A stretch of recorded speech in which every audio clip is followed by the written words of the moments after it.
नमस्कार दोस्तों, मैं आप लोगों के लिए साइंस का एक बहुत ही बेहतरीन चैप्टर लेकर आया हूं। यह वीडियो आप लोगों के एग्ज़ाम के लिए काफ़ी महत्वपूर्ण होगी। दोस्तों, अभी तक आपने हमारे चैनल को सब्सक्राइब नहीं किया है तो प्लीज़ हमारे चैनल को सब्सक्राइब कीजिए और आगे की वीडियो की नोटिफिकेशन पाने के लिए बेल आइकन को दबाना ना भूलिएगा। तो चलिए बिना देरी किए हुए वीडियो को स्टार्ट करते हैं। आज का पहला प्रश्न, बैटरी का आविष्कार किसने किया था? तो बैटरी का आविष्कार अलेक्सांड्रो वोल्टा ने किया था। अगला प्रश्न, विद्युत बल्ब का आविष्कार किसने किया था? तो दोस्तों, विद्युत बल्ब का आविष्कार एडिसन ने किया था। दोस्तों, एडिसन का पूरा नाम थॉमस अल्वा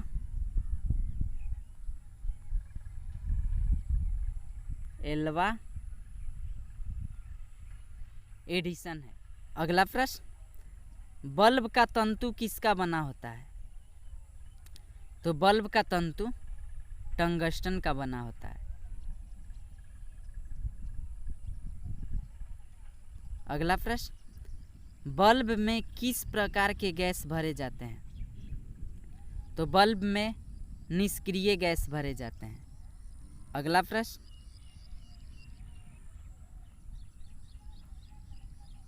बल्ब के तंतु का गलनांक कितना होता है? तो बल्ब के तंतु का गलनांक 3500 डिग्री सेल्सियस से अधिक होता है। अगला प्रश्न, रेडियो सक्रियता की खोज कब हुआ था? तो दोस्तों, रेडियो सक्रियता की खोज 1896 ईस्वी में हुआ था। अगला प्रश्न, रिएक्टर में मंदक के रूप में किसका उपयोग किया जाता है? तो रिएक्टर में मंदक के रूप में भारी जल का उपयोग किया जाता है। अगला प्रश्न, रिएक्टर में नियंत्रक छड़ किसका होता है? तो रिएक्टर में नियंत्रक छड़ बोरोन और कैडमियम का बना होता है। अगला प्रश्न,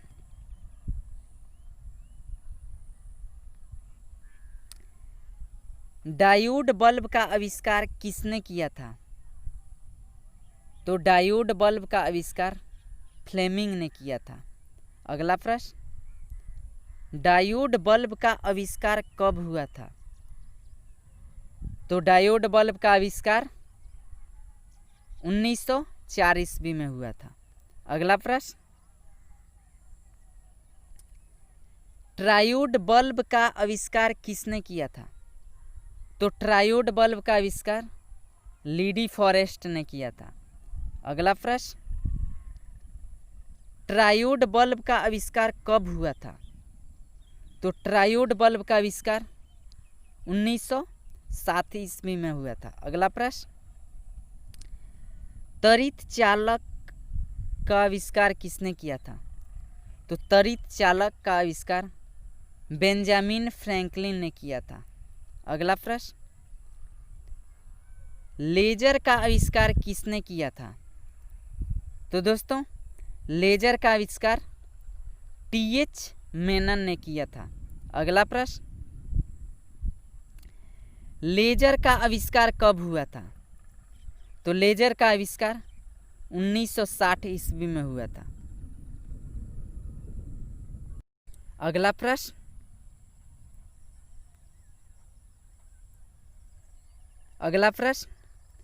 लेजर का संक्षिप्त रूप क्या है? तो दोस्तों, लेजर का संक्षिप्त रूप light amplification by stimulated emission of radiation होता है। अगला प्रश्न, रडार का संक्षिप्त रूप क्या है?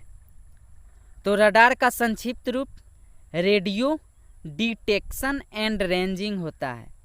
अगला प्रश्न,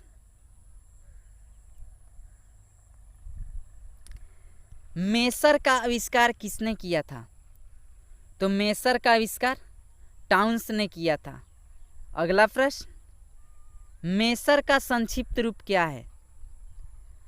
तो मेसर का संक्षिप्त रूप microwave amplification by stimulated emission of radiation होता है। अगला प्रश्न, एक एंगस्ट्रम का मान कितना होता है? तो दोस्तों एक एंगस्ट्रम का मान 10⁻⁻10 मीटर होता है। अगला प्रश्न, किस ताप पर सेल्सियस और फ़ारेनहाइट का मान बराबर होता है? तो दोस्तों -40 डिग्री पे सेल्सियस और फ़ारेनहाइट का मान बराबर होता है। अगला प्रश्न, जल में ध्वनि की चाल कितना होता है? तो जल में ध्वनि की चाल 1450 मीटर प्रति सेकंड होता है। अगला प्रश्न, वायु में ध्वनि की चाल कितनी होती है? तो वायु में ध्वनि की चाल 332 मीटर प्रति सेकंड होती है। अगला प्रश्न, लोहे में ध्वनि की चाल कितनी होती है? तो दोस्तों लोहे में ध्वनि की चाल 5100 मीटर प्रति सेकंड होती है। अगला प्रश्न, ध्वनि की चाल सबसे अधिक किसमें होती है? तो ध्वनि की चाल सबसे अधिक इस्पात में होती है। अगला प्रश्न, एल्युमिनियम में ध्वनि की चाल कितना होता है? तो दोस्तों एल्युमिनियम में ध्वनि की चाल 6400 मीटर प्रति सेकंड होता है। अगला प्रश्न, किसके कारण लैंप की बत्ती का तेल ऊपर चढ़ता है? तो दोस्तों केशिकत्व के कारण लैंप की बत्ती का तेल ऊपर चढ़ता है। अगला प्रश्न, किसके कारण साबुन के घोल का बुलबुला बनता है? तो दोस्तों पृष्ठ तनाव के कारण साबुन के घोल का बुलबुला बनता है। अगला प्रश्न,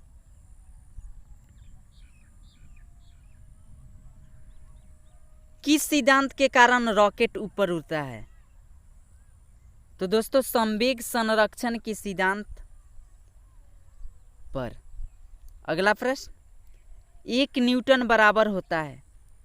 तो दोस्तों 1 न्यूटन बराबर 10 के पावर 5 डाइन होता है। अगला प्रश्न, एक अश्व शक्ति बराबर होता है? तो दोस्तों एक अश्व शक्ति बराबर 746 वाट होता है। अगला प्रश्न, 1 जूल बराबर होता है? तो 1 जूल बराबर 10 के पावर 5 अर्ग होता है। अगला प्रश्न, 1 बार का मान कितना होता है? तो दोस्तों 1 बार का मान 10 के पावर 5 न्यूटन प्रति वर्ग मीटर होता है। तो इसी के साथ आज का वीडियो यहीं पे ख़त्म किया जाता है। जय हिंद, जय भारत।